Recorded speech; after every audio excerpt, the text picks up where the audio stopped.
AI 人工智慧引起真侪犯罪问题，有真侪未成年人去放用因的面容做假的肉体相片。不过，因为 AI 这款新科技目前也无法律通管，受害者就有苦无低头。时阵美国国会就按算要推动法案，让受害者会当提起民事诉讼。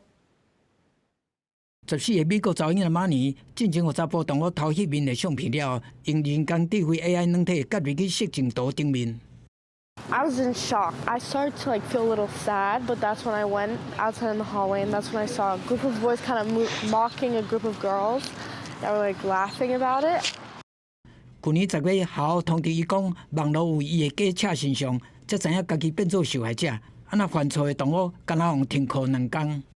We checked if what had happened to me was illegal, and it was not. It was legal. 虽然马尼的老母提出申诉，不过即摆美国联邦法律并无禁止 AI 的侵权功能。申诉真紧让驳回，马尼和处理去找当地的议员，要求因爱立法禁止侵权色情内容。另外一个受害者是直接对于犯罪的人提起精神赔偿诉讼。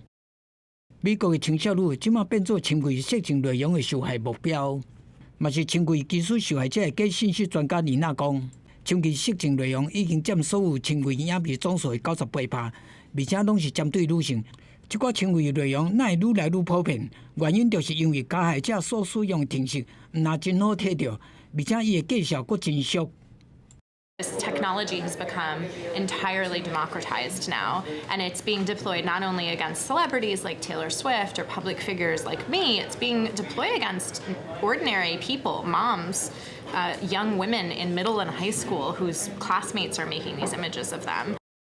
联合国政策专家嘛指出讲，侵权色情内容当咧全世界窜起，要哪避免女性变做受害者，已经是重要的议题。美国国会即马当咧推动反恐法案，若是法案通过，未来所谓伪造的受害者会当追究加害者的责任，对因提出民事诉讼。公视新闻，徐婉玲编译。